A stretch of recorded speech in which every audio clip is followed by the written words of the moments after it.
Picture this. A crowded city bus lurches violently to one side, horns blaring as it swerves across 3 lanes of morning traffic. Inside, passengers scream and grip handrails as the massive vehicle scrapes against a guardrail, throwing sparks into the air. At the wheel, the driver's face has gone ashen, one hand clutching his chest as he slumps forward. In the back of the bus, a man in a faded military backpack stands up, his eyes instantly assessing the situation, while everyone else is still processing their fear. "Move!" His voice cuts through the chaos as he pushes toward the front, where the bus is still drifting dangerously into oncoming traffic. The passengers freeze, some filming with their phones, others shouting unhelpful instructions.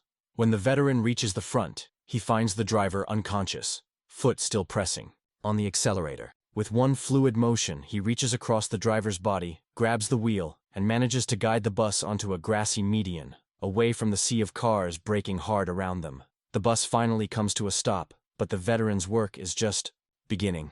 He lowers the driver to the floor and checks for a pulse. "Heart attack," he mutters, already starting chest compressions while screaming for someone to call 911. The passengers stand in a circle, phones out, recording every moment of his desperate attempt to save the driver's life. Not one steps forward to help. Little did they know, their collective inaction in that moment would not only change how they saw themselves, but would ignite a national conversation about the bystander effect in the digital age. Let me take you back to where it all began. Sergeant James Reeves had been home from Afghanistan for exactly 3 years, 2 months and 14 days. Not that he was counting, except he was, because the habit of precision had been drilled into him through multiple tours as a combat medic. That same precision now served him well at Memorial Hospital, where he worked in the emergency department. His colleagues respected his efficiency, his ability to remain calm when everything was falling apart, and his unwavering dedication to patients. This morning had started like any other. James woke before his alarm at 4:45 a.m., completed his 50 push-ups and 5-mile run, and was now standing at the bus stop with his travel mug of black coffee. He wore simple blue scrubs under his jacket, his military backpack containing everything he might need for the day. Extra scrubs, protein bars, his medical textbooks, and the small emergency kit he never went anywhere without.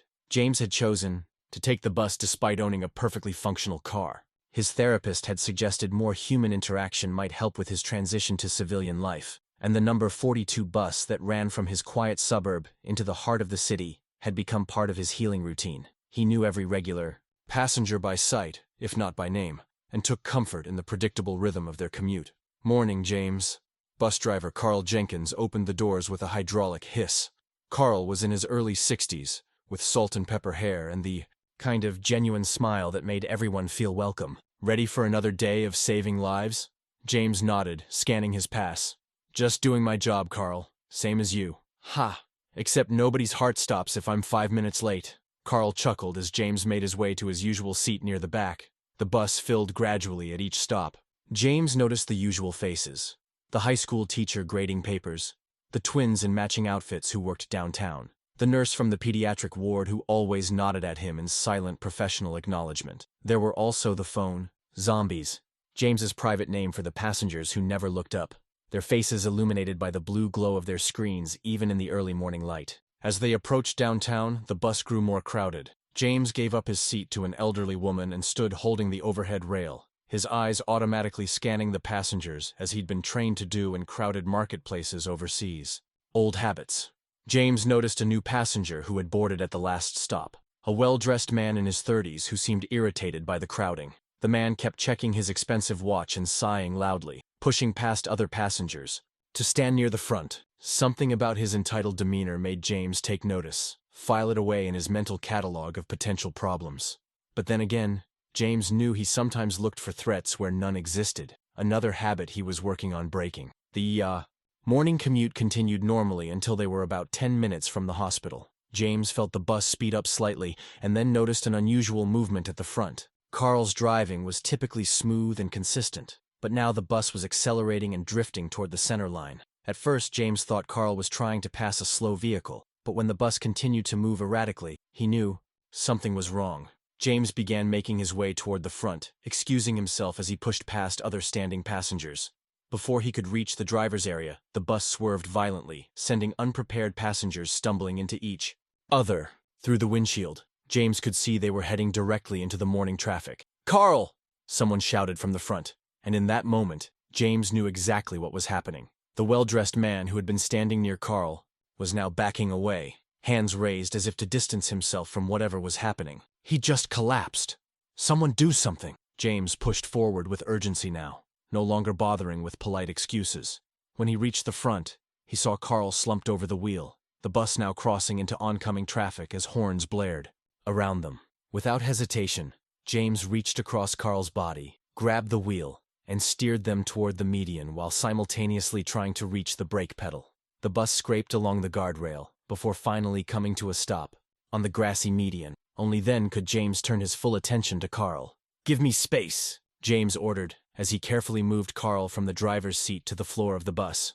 The passengers had all risen from their seats and were crowding around, but none offered to help. Instead, phones came out, recording the unfolding drama. James checked Carl's vital signs, finding his pulse weak and irregular. "He's having a heart attack. Someone call 911. James began chest compressions while continuing to bark orders. "I need someone to find the first aid kit. It should be behind the driver's seat." No one moved. The well-dressed man who had been first to notice Carl's collapse stood filming with his phone, narrating for what appeared to be a live stream. "I'm here on the number 42 bus where the driver just had what looks like a heart attack. Some guy is doing CPR. This is crazy." James looked up in disbelief. "Instead of filming, how about helping?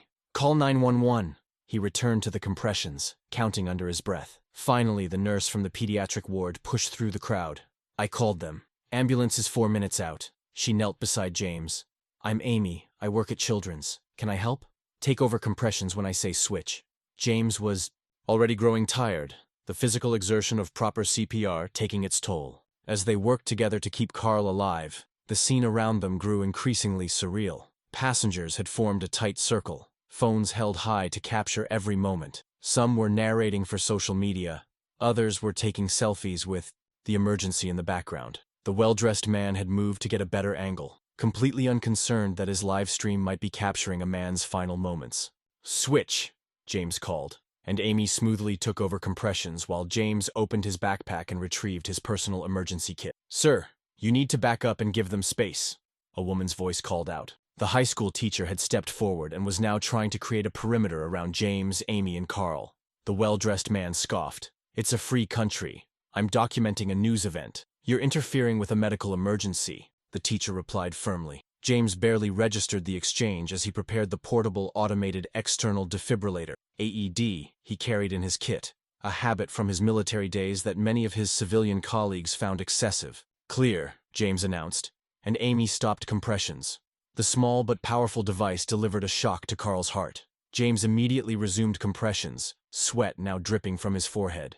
Outside, sirens grew louder, but inside the bus, something disturbing was happening. The well-dressed man had been joined by others, all filming, some even directing each other for better angles. "Get his face," someone said, referring to Carl. "Make sure you get the whole thing," said another. When the paramedics finally arrived, they had to physically push through the crowd of filming passengers to reach Carl. James gave them a quick report as they took over, his voice clinical and detached despite his growing anger at the passengers' behavior. Approximately 60-year-old male, sudden collapse consistent with myocardial infarction. No prior response to CPR. One shock delivered via AED with no change. Been doing compressions for approximately 7 minutes. As the paramedics worked to stabilize Carl and move him to a stretcher, James finally had a moment to look around at the bus full of passengers. Not one had offered to help except Amy. Instead, over 20 people stood with phones raised, capturing every moment of Carl's distress. "You should be ashamed," James said quietly, but with such intensity that several people lowered their phones. "A man is fighting for his life, and you're treating it like entertainment." The well-dressed man shrugged. "We're just documenting what happened. People have a right to know." James stepped closer to him, voice low. "What's your name?" The man hesitated before answering. Blake Wilson." "Well, Blake Wilson, while you were getting the perfect angle for your video, I noticed something. Your fancy watch, your expensive shoes. You look like a man who knows CPR. Am I right?" Blake shifted uncomfortably. "I took a course once, for work, but you seem to have it handled." "Next time," James said, making eye contact with others, around him as well, "be the one who steps up, not the one who steps back to film." As the paramedics wheeled Carl off the bus, James followed, determined to make sure his friend received the best possible care. Behind him, the passengers began to murmur, some defensively justifying their actions, others looking embarrassed as the reality of their behavior sank in. Amy, the pediatric nurse, caught up with James outside. "I'm heading to Memorial too. That was impressive work in there." James nodded, his mind still on Carl. "Thanks for helping. I just can't believe everyone else just stood there filming." "Unfortunately I can," Amy replied. "I've seen it before. It's like people forget how to be human when they have a phone in their hands." The authorities had arrived to help the stranded passengers find alternative transportation. James provided his contact information to the police officer taking statements, explaining how he'd managed to stop the bus and administer emergency care. "You probably saved his life and everyone else on that bus," the officer said, clearly impressed. "Not many people would have known what to do in that situation." "Actually," James replied, "most people know what to do. They just choose not to do it." Over the next few days, James split his time between his shifts at the hospital and visiting Carl in the cardiac unit. The heart attack had been severe, but Carl was stable and expected to make a full recovery. During one visit, Carl was awake enough to express his gratitude. "The doctors told me what you did," Carl said, his voice weak but determined. "Said, if you hadn't started CPR immediately, I wouldn't be here." James shrugged, uncomfortable with praise. "Just did what needed to be done." "But that's just it," Carl insisted. "Nobody does what needs to be done anymore. They're too busy watching life instead of living it." What neither of them knew was that Blake Wilson's live stream of the incident had gone viral. The video showed James taking control of the bus, performing CPR, and confronting the passive bystanders. It had already been viewed millions of times, with commenters divided between those criticizing the filming passengers and those defending the right to document emergencies.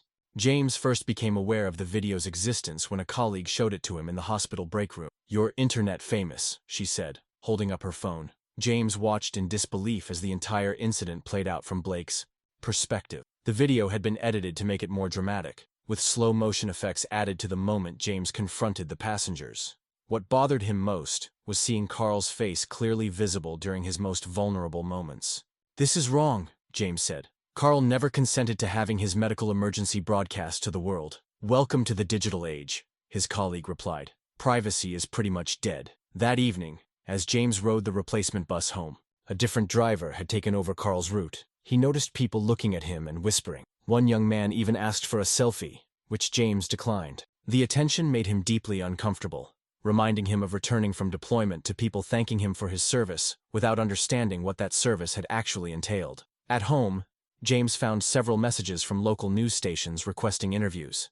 He deleted them all and turned off his phone, preferring to spend the evening with his dog, Ranger, a Belgian Malinois, who had been his one concession to therapy after returning from Afghanistan. But the story refused to die. The next morning, James woke to find a news van parked outside his modest home.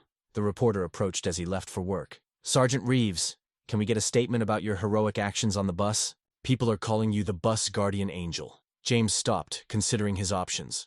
He could ignore them, but the story would continue with or without his input. Perhaps this was an opportunity to redirect the conversation.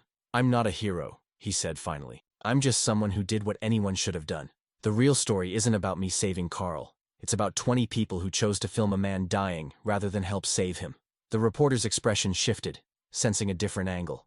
"Are you saying society has become too dependent on documenting rather than participating?" "I'm saying we've forgotten how to be human," James replied. "In the field, in combat, you learn quickly that hesitation costs lives. Civilians have the luxury of standing back, but that doesn't make it right." The interview aired that evening, sparking a national debate about the bystander effect in the digital age. Psychologists weighed in on how smartphone culture had created a generation of observers rather than participants. Ethics professors discussed the moral implications of filming emergencies without consent, and slowly, the conversation began to shift from James's heroism to the broader societal issue at hand. Blake Wilson, sensitive to the growing criticism, released a public apology video. "I should have put down my phone and helped," he admitted.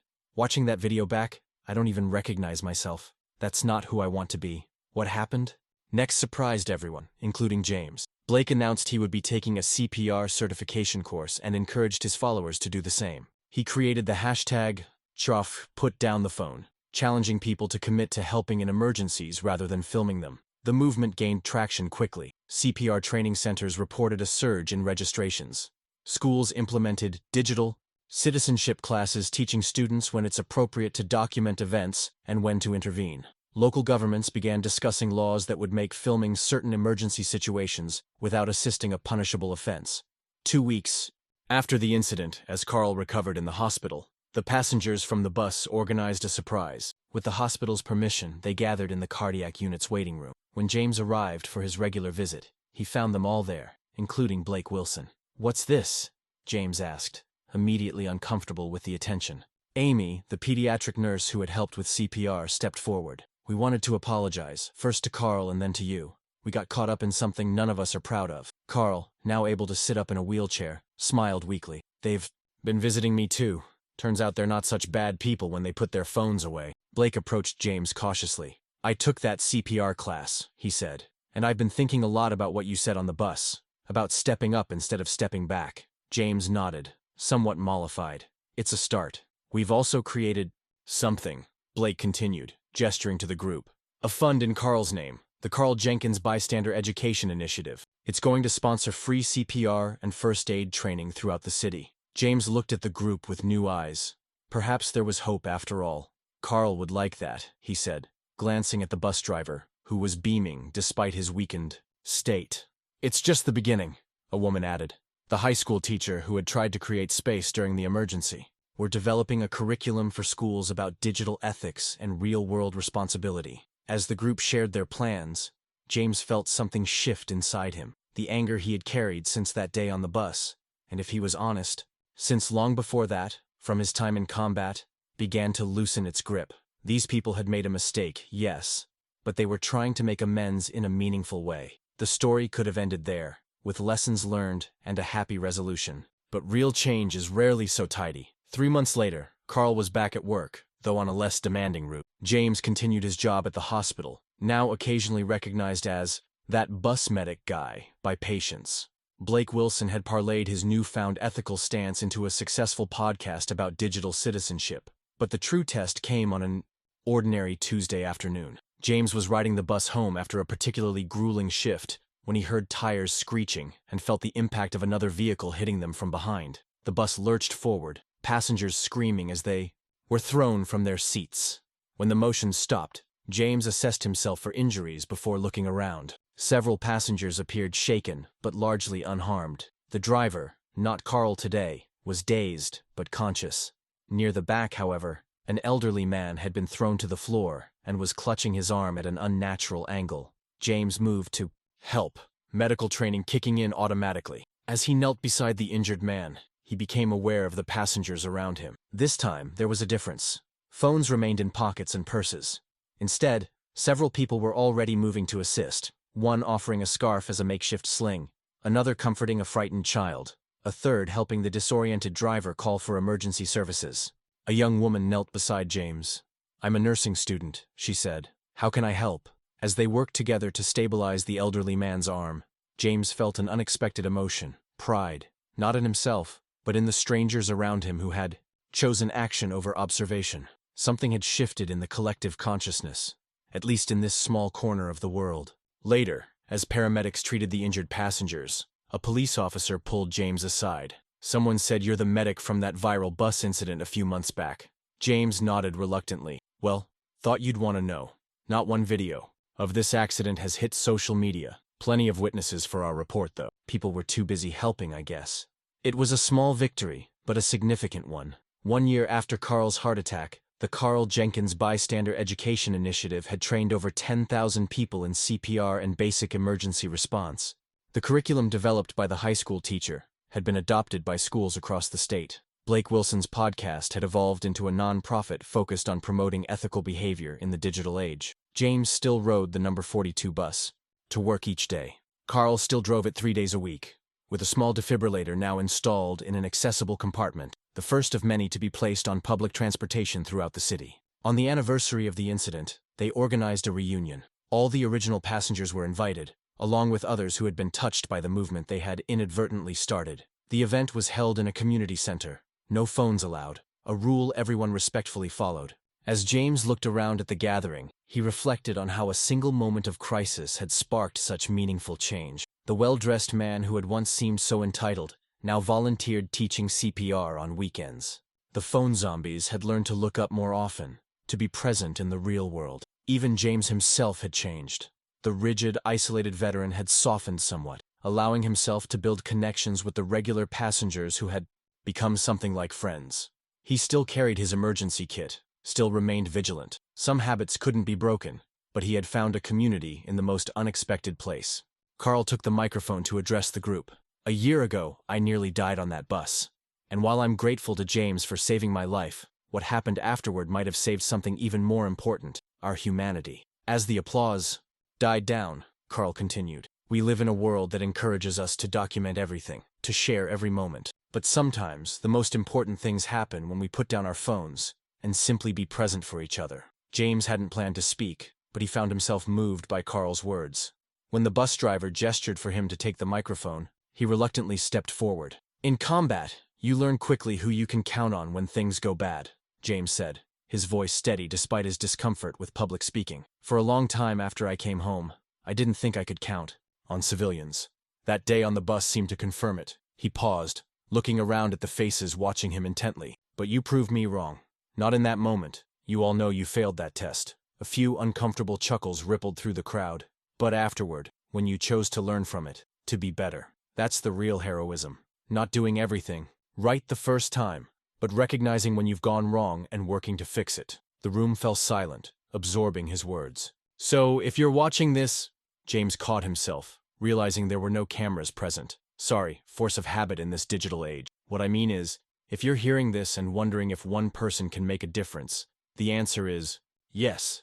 But a community making that same choice, that changes everything." The event concluded with a demonstration of the new emergency response app developed by the initiative, a tool designed not to replace human action, but to coordinate it more effectively during crises. As people began to leave, James found himself standing with Carl near the exit. "You know what still gets me?" Carl said, watching as Blake Wilson helped an elderly woman with her coat. "How something so terrible brought about so much good." James nodded. "In the field, we used to say that how you respond to crisis reveals your true character." "And if you don't like what's revealed?" Carl asked. "Then you do what these people did," James replied. "You build a better character." Outside, the spring evening was mild, a pleasant change from the harsh winter when the incident had occurred. As James walked toward the bus stop, old habits again, he found himself joined by several others from the gathering. No one took out their phones. Instead, they talked, laughed, shared stories of their lives beyond that one defining moment they had all shared. And when the number 42 bus arrived, they boarded together, a small community formed in the aftermath of crisis. James took his usual seat near the back, feeling for once that he had truly come home from war. The battlefield had changed, the enemies were different, but the fundamental truth remained the same. In the end, we are all responsible for each other. So if you've stayed with me through this entire story, I have a question for you. What would you have done on that bus? Would you have been the one to step up or the one to step back and film? Before you answer too quickly, consider the last time you witnessed something that required intervention. What did you do then? Because this isn't just a story about one veteran's heroism or one group of passengers learning a valuable lesson. It's about all of us, living in a world where we're increasingly encouraged to observe, rather than participate. The next time you find yourself in a situation where someone needs help, whether it's a medical emergency or just someone struggling with grocery bags, remember Carl Jenkins and the passengers on the number 42 bus. Put down your phone. Step forward instead of back. Be the person who makes things better, not just the one who watches things happen. After all, you never know when you might be the one in need, hoping that someone like James Reeves is nearby, ready to set aside observation in favor of action.